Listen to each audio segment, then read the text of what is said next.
नमस्कार, मैं स्वरभूषण रोहित शर्मा।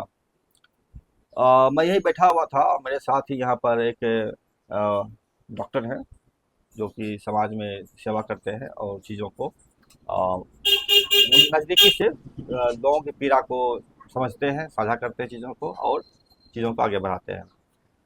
हम उनसे ही बात मिलाएंगे आपको हम। थोड़ा सा दे देंगे परिचय अपना, क्या हो गया नाम? मेरा नाम जयप्रकाश नारायण है जी। और हम्म, पटना में ही रहते हैं। क्लिनिक पटना में ही है। अच्छा। एक चीज़ बताइएगा, आपका स्वरभूषण बहुत बहुत स्वागत है। स्वागत करते हैं। मुझे एक चीज़ बताइए कि ये जो आप समाज में जो विषमताएं देख पा रहे हैं, जातिवाद का, धनवाद का, हिंदू मुसलमान का, या इस तरह के जो विविधताएं देख पा रहे हैं, ये क्यों है और कारण क्या लगता है आपको इसका है? देखिए सर, इसमें से क्षमता है कि भाई हम लोग तो ठीक से है ही लोग, जहाँ तक बैठे हुए था। लेकिन जो ऊपर से जो चैनल से चलता है तो उसमें सोच बदल जाता है, देखने के बाद कुछ हो जाता है। ये सब नहीं होना चाहिए। कारण क्या लगता है ये जो विषमताएं है समाज में, तो कारण क्या दिखता है आपको? जातिवाद। जातिवाद दिखता है। नरेंद्र मोदी बोलते जातिवाद खत्म हो गया है, आप बोलते जातिवाद है। कौन सच बोल रहे हैं? आप सच बोल रहे हैं या मोदी जी सच बोल रहे हैं? अगर जातिवाद खत्म होता तो इसमें आरक्षण के मांग उठ रहा है क्यों? नहीं उठना चाहिए। लोग तो बोल रहे हैं आरक्षण मत दीजिए। कौन बोल रहा है कि नहीं दीजिए? बहुत सारे प्रतिविरोध हो रहे हैं, प्रतिरोध हो रहे हैं। आरएसएस खुद बोल रहा है आरक्षण जातिवाद नहीं, खत्म हो गया, आरक्षण खत्म कर दो। जहाँ खत्म हुआ है एक आध दिन आकर के साइट पर जगह पर देख लें। अच्छा, कई जगह देखा जाता है कि जैसे कि दलित जाति के अगर दूल्हा जो शादी करने जा रहा है बारात लेकर के, तो बाराती दूल्हा को पीटता है, या फिर अगर सामने बैठ जाता है, ब्राह्मण के सामने अगर बैठ जाता है कोई दलित अगर, तो उसको पीटता है। या फिर कोई अगर मूछ रख लिए हैं दलित जाति के लोग, तो उसको मूछ काट लेता है या गर्दन काट लेता है उसका है। या फिर करणी सेना जैसे लोग हैं जो पूरा देश में बवाल खड़ा किए हुए राइफल बंदूक लेकर के घूमते हैं, प्रदर्शन करते हैं। तो इन चीज़ों को आप किस तरह देख पाते हैं? जातिवाद के तौर पर देख पाते हैं या किसी और पर देख पाते हैं? इस पर तो हम नहीं कुछ कह सकते हैं। हम्म, करनी सेना या जो भी सेना हो, ये तो बिखराव के लिए ये सब लोगों ने किया है कि भाई इस तरह का हो, करनी सेना है या अब जो कुछ सेना बना है, ये सब लोगों का अलग से है।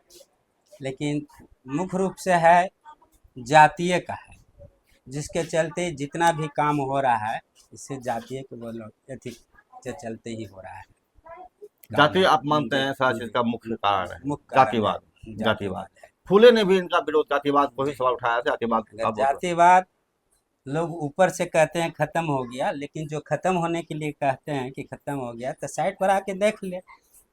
कभी तो आए नहीं गांव में। नहीं, गांव में आकर हाँ। जमीन पर ये चीज़ हाँ। मौजूद है हाँ, आज जमीन भी। पर आज भी मौजूद है। हम्म, जाइए, अभी भी देहात में जाइए, देख सकते हैं। शहर में तो नहीं कोई बोल पाता है, लेकिन देहात में अभी भी है। हम भी हाल अभी गए थे, लोग बोला, इसलिए बोलते क्या हैं। लोग बोले? कहाँ से आए हैं, काहे बैठ गए बिना पूछ ले। हम्म, अच्छा। मैं जातिगत चीज़ वहाँ हाँ। दिखने लगा आपसे। हाँ, अच्छा। अभी भी है। अच्छा, ये बताइए एक चीज़ और हमको कि ये जो लगातार भारत में जो प्रसार का, जिसको लाइट ऑफ एशिया कहा गया है गौतम बुद्ध को, भारत से खत्म हो गया।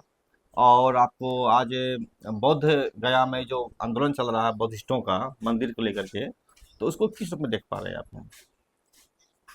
देखिए, बोध गया मंदिर पर जो चल रहा है, अपने नज़र से तो करीब करीब अच्छा तो नहीं है। जो पहले लोग बनाए, तो हम ही लोग ने ही बनाए हैं ना, कि 4 गो बुद्धिस्ट हो, 4 गो ब्राह्मण हो, और एगो पंडित हो। तो यहाँ के मुख्यमंत्री कौन थे? हम्म। जिस समय जो पारित किए थे वो नहीं ना होना चाहिए था। कौन थे मुख्यमंत्री उस समय? उस समय लालू जी थे ना। हाँ। क्या? श्री कृष्ण सिंह। श्री कृष्ण। तो तो ऐसा तो नहीं होना चाहिए था। हाँ, जब हाँ, महावीर मंदिर के ले लीजिए, वहाँ में तो कोई बुद्ध बुद्धिस्ट नहीं है या अच्छा, और कहीं भी है मंदिर, तो उसमें भी तो होना चाहिए, एक ही को होना चाहिए। मतलब आप ये कह रहे हैं हाँ, कि अगर हर मंदिर अगर वहाँ बुद्ध में 4 गो अथी है, ब्राह्मण रहता है। ब्राह्मण है, हम्म। तो हर मंदिर में 4-4 गो 5-5 गो जितना ब्राह्मण लोग रखते हैं हम्म। उतना बुद्धिस्ट को रखें, हर मंदिर में रखा है हर ऐसे। मंदिर में ये रखा। समानता के लिए बहुत हाँ, जरूरी है। जरूरी है, जी तभी जी। हम वह बोध गया को धरती को है छोड़ सकते हैं, और नहीं तो जितना भी होगा हम्म। जहाँ तक चले चलते रहेगा। अभी धारणा पर लोग अच्छा, बैठे ये हुए हैं। बताइए कि अंबेडकर के बारे में आप बोलते हैं, अच्छी अच्छी बातें हैं, लोग बोलते हैं, लेकिन बहुत सारे लोग ऐसे भी हैं जो कि अंबेडकर की मूर्ति को पीटते हैं, तोड़ते हैं, उनका पुतला जलाते हैं, या उनके खिलाफ अपशब्द का प्रयोग करते हैं। तो क्या कहना चाहें, किस रूप में देखते हैं चीज़ों को यार?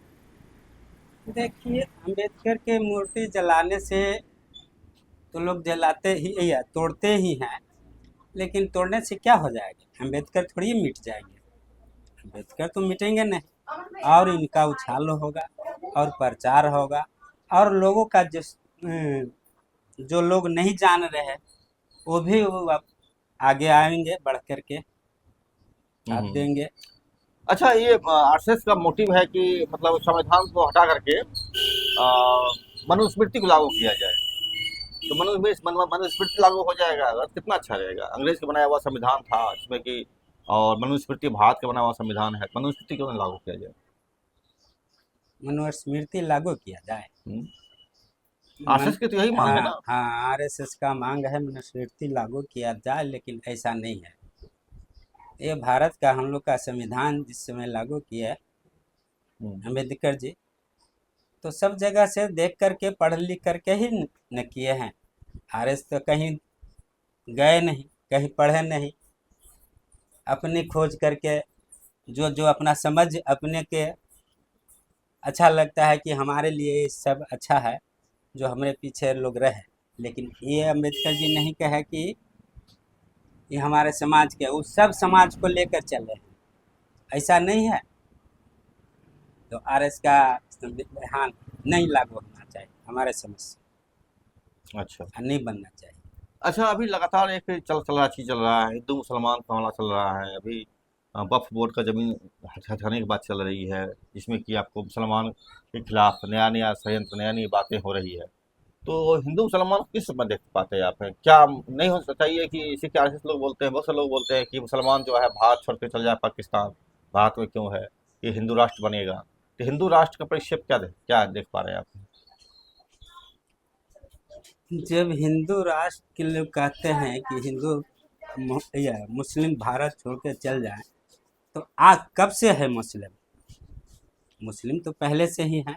सातवीं शताब्दी से तो बात से। पहले क्यों नहीं मुद्दा उठाए थे लोगों पे कि छोड़ के पहले चल जाए? उसमें तो लोग कम थे, और ये सब हम लोग जानते भी नहीं थे। हम्म। तो इसलिए कि सब लोग हम लोग मिल करके यहाँ हिंदू मुस्लिम, हिंदू कहते हैं, मूल निवासी मिल के ही रह करके सब काम किए हैं, आगे बढ़ाए हैं, चाहे जो भी हो। ये तो है सर। मतलब आप कह रहे हैं कि इसे आरएसएस नफरत फैला रहा है समाज में, नफरत। नफरत फैला रहा है, दरार डाल रहा है, प्रेम एकता को तोड़ रहा है। हाँ, तोड़ रहा है आरएस, भाजपा वाले ही। हम्म। अच्छा, एक चीज आप और देख रहे होंगे कि लोगों में किताब पढ़ने का रुझान घटा है, लाइब्रेरियां धीरे धीरे गायब हो रही हैं जहाँ पुस्तकें मिलती है। तो आप क्या बोलना चाहेंगे कि पुस्तकें पढ़ें, क्या करें? देखिए, लाइब्रेरी घटने का कारण है कि जितना उसमें किताब रहना चाहिए, जिस आदमी जो किताब पढ़ना चाहिए वो सब तो रहता है नहीं है पूरा पूरा। मैंने अजुल फजुल जिसके अंडर में जो लाइब्रेरी है वो अपने अनुसार से लोगों को उसमें डाल देते हैं, तो इसलिए लोगों का वहाँ से लाइब्रेरी का लोग का हटने का ज़्यादातर चांस है। जी। अब जो जिसका हमको पढ़ने का शौक है, अम्बेडकर जी का, फूले जी का, या सरस्वती जी का है, तो उससे मिल जाएगा, लेकिन ये सब किताब आपको उसमें नहीं मिलेगा।